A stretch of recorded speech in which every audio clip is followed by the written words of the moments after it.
तो ब्रेक के बाद एक बार फिर से आप सभी का स्वागत है। राजस्थान के रण का जिक्र हो रहा है। 199 सीटों के लिए वोटिंग लगातार चल रही है और इस बीच बड़ी खबर, अहम जानकारी भी आपको दे रहे हैं। बड़ी खबर सामने आ रही है। सीएम अशोक गहलोत ने जीत का दावा पेश किया है और जीत का दावा करते हुए उन्होंने बहुत सारी बातें की हैं। तो बड़ी खबर है, सीएम अशोक गहलोत ने जीत का दावा किया कि राजस्थान में हमारी वापसी हो रही है। कांग्रेस राजस्थान में सरकार दोहराएगी, मतलब कि क्या रिवाज अब बदलेगा? क्या वो राज कायम रहेगा कांग्रेस का? ये दावा कर रही है कांग्रेस, क्योंकि आज के बाद बीजेपी वाले दिखाई नहीं देंगे। ये भी कहा अशोक गहलोत ने, अब वो 5 साल बाद दिखाई देंगे, हम यही रहेंगे। तो सीएम अशोक गहलोत ने जीत का दावा पेश करते हुए क्या कुछ कहा है आपको बता रहे हैं। कांग्रेस राजस्थान में सरकार दोहराएगी, यानी कि रिवाज और राज एक बार फिर से तब्दील होता हुआ नजर आएगा। आज के बाद बीजेपी वाले दिखाई नहीं देंगे, ये कह रहे हैं अशोक गहलोत।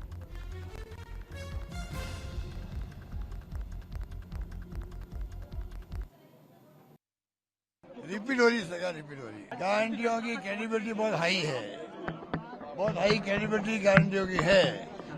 सरकार उसमें रिपीट होगी इस बार। बातों में कोई दम नहीं है। ये चुनाव मोदी जी का नहीं है, विधानसभा चुनाव है। 25 तारीख के बाद में, आज के बाद में ये सब लोग गायब हो जाएंगे।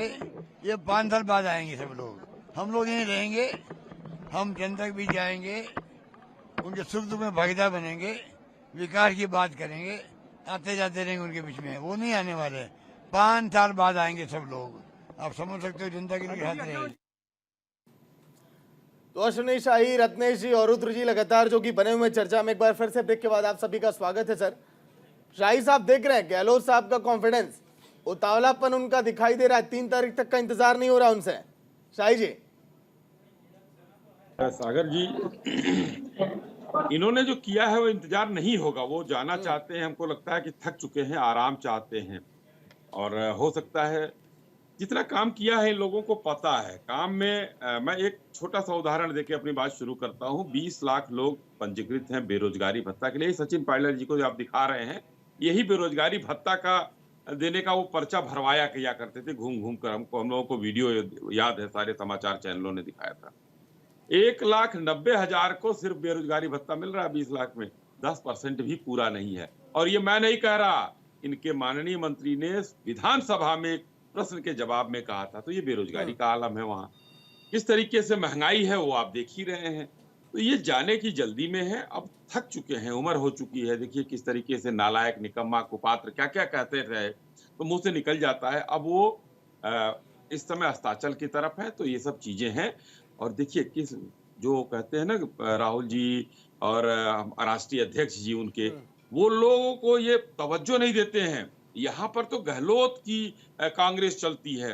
तो स्थितियां इस तरीके से बद से बदतर है कि कांग्रेस के आला कमान भी चाहती है कि अशोक गहलोत जी का पराभव हो और इनकी कहानी समाप्त हो। इसके लिए भारतीय जनता पार्टी का आना वहां पर जनता के लिए बहुत जरूरी है, क्योंकि बहुत इन चीजों में जनता पिस कर क्या करेगी, विकास के मार्ग पर चलने के लिए भारतीय जनता पार्टी का साथ जरूरी है। लेकिन अश्विनी जी, जनता को इतना ही विकास मिल रहा होता तो पिछले विधानसभा चुनावों में ये नारे नहीं लगते कि मोदी तुझसे बैर नहीं, वसुंधरा तेरी खैर नहीं।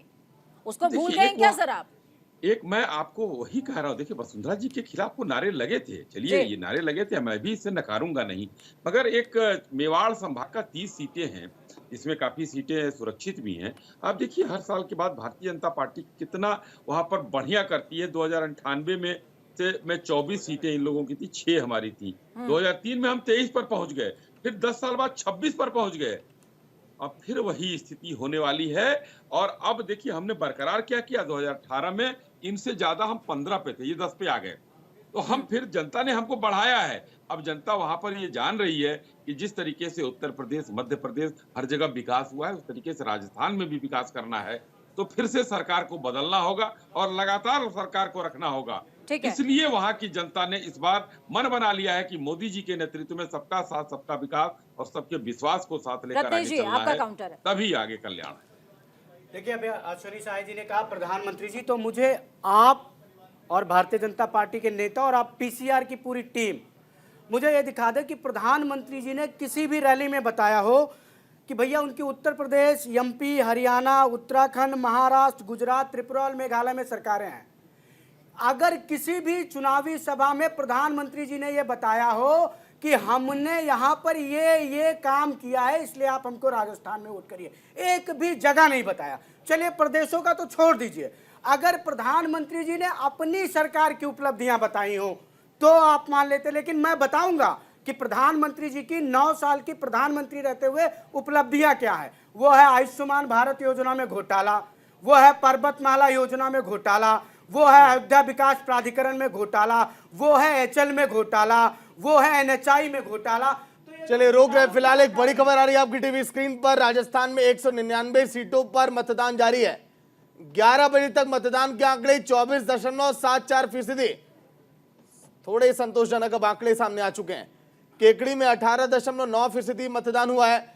वहीं सांचौर विधानसभा की बात करें जहां पर 25.58% वोटिंग। पूजा, चौमू में सुबह 11 बजे तक 25.39% वोटिंग हुई है। अब वोटिंग परसेंटेज जो सामने आए हैं, ये परसेंटेज थोड़े से संतोषजनक जरूर नजर आ रहे हैं। रतेश जी आपका रुख करेंगे, लेकिन उससे पहले रुद्र जी के पास जाएंगे। रुद्र जी, अब ये जो वोटिंग परसेंटेज आया है, इसको देख करके क्या लगता है कि अब चुनाव किस तरफ जा रहा है? क्योंकि शायद गहलोत जी का जो बयान सामने आ रहा था लगातार, वो वोटिंग परसेंटेज को लेकर के था, क्योंकि कांग्रेस हमेशा ये आश्वस्त रहती है जब वोटिंग परसेंटेज कम रहता है। तो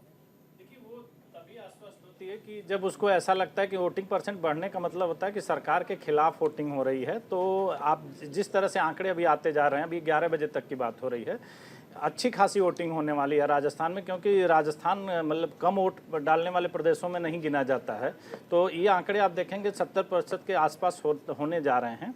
और जैसे अभी हम लोग बात कर रहे थे, रत्नेश जी योजनाओं की बात कर रहे हैं, तो केंद्र में जो कांग्रेस की सरकार है या कांग्रेस का नेतृत्व है, उस पर तो राजस्थान की जनता कभी भरोसा नहीं करती। आप देख रहे हैं 2-3 लोकसभा चुनाव को देख लीजिए, कांग्रेस की कितनी सीटें आती हैं। मोदी जी वहाँ प्रधानमंत्री के तौर पर या बीजेपी के नेता के तौर पर इसलिए जाते हैं क्योंकि राजस्थान की जो जनता है भाजपा के केंद्रीय नेतृत्व पर भरोसा करती है। वहीं इनके जो सारा राजस्थान की राजनीति है वहाँ गहलोत और सचिन पायलट पर ही आके टिकती है, और उन्हीं के जो प्रदर्शन के अनुसार वहाँ पर सरकारें बनती हैं, न कि केंद्रीय नेतृत्व वहाँ जाकर के कुछ समर्थन कर पाता है। अभी जैसे हम एक बात कर रहे हैं कि चुनाव मध्य प्रदेश में खत्म हो गए हैं, मध्य प्रदेश में इनके बड़े नेता हैं और राजस्थान मध्य प्रदेश से लगा हुआ है। अगर चुनाव मैनेजमेंट इनका अच्छा होता तो इनके मध्य प्रदेश के नेता जाकर के इनके लिए प्रचार करते। ये लोग तो आपसी बीजेपी से लड़ने से पहले कांग्रेस खुद से लड़ ले, ये बड़ी बात है ना।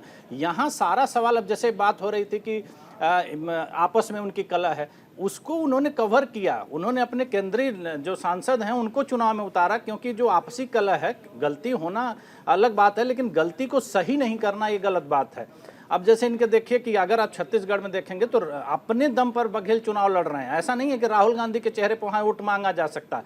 वहाँ बीजेपी की कमजोरी है कि बीजेपी के पास अपना लोकल नेतृत्व नहीं है, लेकिन बीजेपी के पास जो एक एडवांटेज है उसका केंद्रीय नेतृत्व, उसके जो बड़े नेता हैं जैसे मोदी जी हैं, मोदी जी की बातों पर जनता विश्वास करती है। अगर वो विश्वास नहीं करती तो लोकसभा में इतने सांसद चुन के नहीं भेजती, वो वहाँ पर दिखाई देता है। वो चाहे आप किसी भी चुनाव में ले लेंगे कि जब लोकसभा के चुनाव होता है, रत्नेश जी कोई भी बात कहें, लेकिन जो मोदी जी का चेहरा है उस पर जनता का भरोसा है, और वो भरोसा बातों से नहीं हो रहा है, वो चुनाव में उसके परिणाम से दिखाई दे रहा है। तो अगर उनके नेता के चेहरे पर अगर चुनाव जीत रही है पार्टी तो उसका इस्तेमाल कर रही है। आप अपने नेता का चेहरा वैसा बड़ा करिए। अभी आप कर्नाटक और हिमाचल की बात कर रहे हैं, हिमाचल और कर्नाटक का चुनाव राहुल गांधी के चेहरे पर नहीं जीत रहे हैं, वहां का जो लोकल नेतृत्व है। सुरेश धवल जी ने संवाददाता, उसके बेस पर जालौर से संवाददाता, एक रिएक्शन रिपोर्टर से ले लें। बताइए सुरेश जी, कैसी है तस्वीरें जालौर की? कितना प्रतिशत वोटिंग हो चला है और लोगों में कितना उत्साह वहां पर? बिल्कुल, देखिए मैं बताना चाहूंगा, जालौर में सुबह 12 बजने वाले हैं। 12 बजे से सुबह 7 बजे मतदान करना चाहोगे। इससे पहले आप सांसौर की बात करें तो सांसौर में 25% से पार जो है वोटिंग हो चुकी है। महिलाओं में खासकर उत्साह देखने को मिल रहा है, क्योंकि राज्य सरकार की योजना की बात करें तो जैसे चिरंजीवी योजना है, अभी वर्तमान में जो अभी 7 गारंटी योजना लागू जो है घोषणा की है, हालांकि वो लागू हो जाएगी अगर सरकार बनती है तो महिलाओं में काफी उत्साह जो है देखने को मिल रहा है। हालांकि बिंदवाल में एक जगह पर बूथ पर ईवीएम की खराबी हुई थी, जिससे जो मतदाता है वो काफी नाराज हुए थे। इसके अलावा आवर की बात करें तो आवर के कुआरडा गांव में लोगों ने जो है मतदान का बहिष्कार किया था। हालांकि प्रशासन मौके पर पहुंचा है, उन्होंने बातचीत करके समझाइश की है। अब मतगणना जो है वापस शुरू हो गई है जी। बिल्कुल सुरेश, देखिए ग्राउंड पर मैं हीट किन मुद्दों को लेकर के है, प्लीज ये दर्शकों को क्लियर कीजिए, क्योंकि देखिए क्षेत्रवार मुद्दे अलग अलग हो जाते हैं। जालौर के ऐसे कौन से मुद्दे हैं जिसकी उम्मीद उन्होंने सरकार से लगा रखी है? बिल्कुल पूजा, देखिए जालोर की खास जो मुद्दा है जवाई का पानी पुनर्भ्रमण, जो अब जो स्थानीय नेता है अब फील्ड में भी गए, लगातार प्रचार भी किया, तो उन्होंने जनता ने सीधा यही कहा कि सबसे पहले तो हमारे जो जवाई बांध का पानी है जो 55 फुट पे जालोर का हक है, लेकिन जब 21 फुट होता है तो भी जवाई का पानी वो नहीं छोड़ते हैं। ये खासकर जवाई का पानी जवाई नदी में छोड़ा जाए, इसके अलावा बिजली, सड़क, पानी सहित अन्य जो मूलभूत सुविधा है, ये खासकर जो समस्या है वो जनता के लिए बनी हुई है। लेकिन अब जो जनता है वो समझ चुकी है, जनता ने जो फील्ड में नेता है साफ है कि अगर हमारी जो ये जवाई बांध की जो मुख्य मांग है वो अगर पूरी नहीं हुई तो कहीं न कहीं शाम तक लोग और भी बहिष्कार करेंगे जी। रत्नेश जी देखिए अभी राजनीतिक विश्लेषक महोदय कह रहे थे कि मोदी पे भरोसा है। सर, राजनीतिक विश्लेषक महोदय क्या कह रहे थे उस पर बाद में आएंगे। पहले सुरेश जी ने एक बयान दिया है कि क्षेत्र के अंदर सड़क, पानी और इन तमाम चीजों की व्यवस्था नहीं है। 5 साल के अंदर आप जवाई बांध की व्यवस्था नहीं करवा पाए, वहां पानी नहीं मिल रहा है। सर, आपको वोट क्यों दे कोई, अगर 5 साल रहते हुए आप उनकी बेसिक जो प्रॉब्लम्स हैं उनको ही रिजॉल्व नहीं कर पा रहे, तो क्यों भरोसा जताए कोई? अब देखिए जालौर के ये जो मुद्दे उन्होंने बताए, मैं चूंकि वहाँ पे था नहीं तो मुझे इस बारे में कोई बहुत ज़्यादा, लेकिन अगर ऐसी कोई समस्या है तो हमारी सरकार अगली बनने पर हम उसका पूरा निस्तारण करेंगे। और ये भी हो सकता है कि वहाँ से भारतीय जनता पार्टी का विधायक हो, तो विधायक ही ना काम कराए तो सरकार का क्या दोष है। अब आ जाते हैं कि इन्होंने कहा कि मोदी जी पे भरोसा है, तो भैया 2014 में भरोसा तो 2 करोड़ रोजगार का भी था, 2014 में भरोसा तो 500 स्मार्ट सिटी का भी था, 2014 में भरोसा तो बुलेट ट्रेन का भी था, 2014 में भरोसा तो किसानों की दोगुनी आय का था, सब टूट गया। तो जब भरोसा तोड़ेंगे तो भरोसा टूटने के बाद, हमारे यहाँ पूर्वांचल में एक कहावत है, नौकी बहुरिया सब मीठे मीठ, मतलब बहू जब घर में नई आती है ना तो वो बहुत अच्छी दिखती है, लेकिन जब 10 साल उस बहू के साथ लोग परिवार में काट लेते हैं ना तो पता चलता है कि भैया ये कैसी है, ये मीठी है या तीखी है। तो नई वाली बहू आई थी 2014 में, उस बहू का चाल, चरित्र, क्रिया सब कुछ देख लिया देश की जनता ने 10 साल में। अगले 10 साल में ये नहीं कि नेहरू ने नहीं किया, इंदिरा ने नहीं किया, ये कहने से काम नहीं चलेगा। अब आपको बताना पड़ेगा कि ये नहीं किया था तो हमने ये किया। ये मोदी जी बता नहीं पाते, आप ही बता दीजिए या राजनीतिक विश्लेषक महोदय बता दें कि 500 स्मार्ट सिटी का कहा था, 2 स्मार्ट सिटी का नाम बता दीजिए। बुलेट ट्रेन चलाने की बात की थी, बुलेट ट्रेन के जो चलने के नाम से उस पर 1 ट्रेन चल रही हो तो बता दीजिए। किसी भी प्रदेश के या किसी भी एक किसान की आय दोगुनी हो गई हो तो बता दीजिए। किसी भी मंत्रालय, किसी भी विभाग में अगर 2 करोड़ रोजगार 1 साल में दे दी गई हो तो वो बता दीजिए। तो भरोसा तोड़ने के बाद मोदी जी पे भरोसा काम नहीं रहा, और अब जनता धीरे धीरे समझ रही है कि भैया ये मीठा जहर देते हैं, और मीठा जहर बहुत दिनों तक जनता बर्दाश्त नहीं करती। तो मोदी जी की पिक्चर वाइंड अप है। आपके यहाँ डिबेट वाइंड अप होती है ना, 2014 में मोदी जी की पिक्चर वाइंड अप है। हो सकता है कि राजनीतिक विश्लेषक महोदय मोदी करेंगे तो इनको हो सकता है एमएलसी उत्तर प्रदेश से दे दें, योगी जी की निगाह आप पे पड़ जाएगी, उनकी जाति के भी प्रभाव पड़ता है। लेकिन नरेंद्र मोदी को जनता देश की नकार रही है, वो 2024 में पता चल जाएगा। 10 साल के काम बताएंगे ना। और मैं तो चुनौती देता हूं राजनीतिक विश्लेषक महोदय को, भारतीय जनता पार्टी के नेता को, कि मुझे 1 स्मार्ट सिटी का नाम बता दें, 1 बुलेट ट्रेन का नाम बता दें। सर, आप मुझे एक पेपर का नाम बता दीजिए जो अदालत में अटका ना हो। सर, हाँ मैं बता रहा हूं, यूपी पीसीएस का पेपर अटका, लेखपाल भर्ती का पेपर अटका, यूपीएसआई का पेपर अटका, ये सब पेपर भी अटके हैं। और आप ही के चैनल पे सागर जी के शो में मैंने यूपीएसआई में हुए भर्ती घोटाले का मुद्दा उठाया था, मैंने यही आपके चैनल पर यूपी लेखपाल में हुए भर्ती के मुद्दे को उठाया था, मैंने यहीं पर बीएड के छात्रों के साथ अन्याय के मुद्दे को उठाया था। नरेंद्र मोदी जी उस पर नहीं बोलते हैं। अभी 23 वाला सेमीफाइनल आप सामने देख रहे हैं सर, 24 वाले को लेकर आप घबरा गए हैं। लपेटे में आप रुद्र जी को आप ले रहे हैं सर। नहीं, सागर भाई एक चीज और, इसे लोग सेमीफाइनल कह रहे हैं ना।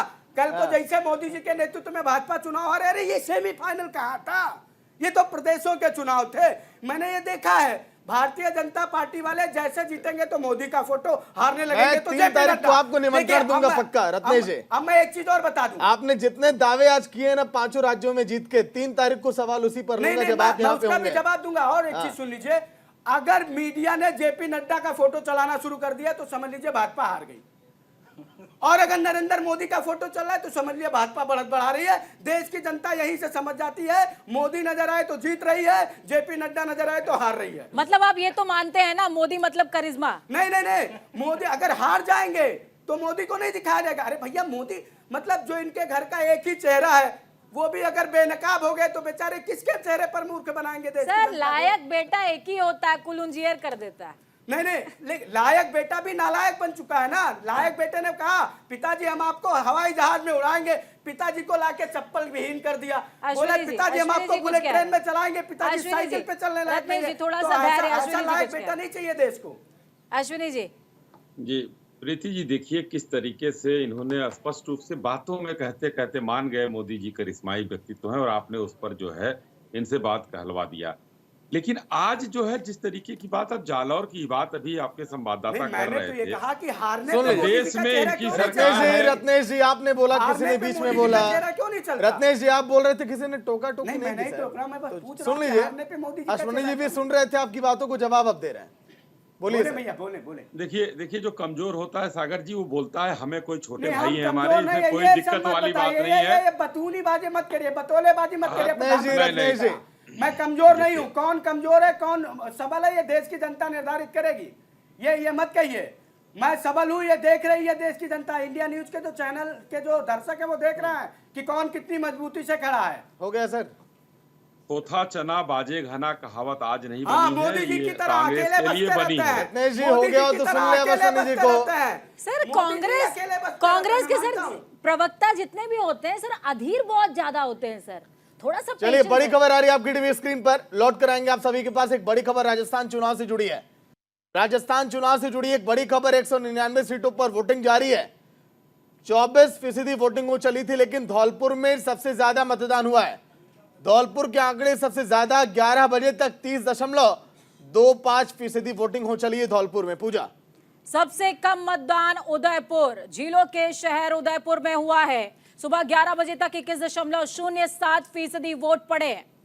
राजस्थान में 199 सीटों के लिए वोटिंग लगातार चल रही है। ऐसे में न्यूज इंडिया आपसे अपील करता है कि घरों से निकलिए, वोट कास्ट कीजिए, क्योंकि आपकी उंगली पर लगी हुई स्याही ही ये मत प्रतिशत बढ़ा रही है। बिल्कुल लोकतंत्र के तो भारतीय जनता पार्टी के पक्ष में जो मतदान हुआ है उसकी और इशारा कर रहे हैं, तो यही हमारे लिए बहुत बड़ी खुशी की बात है।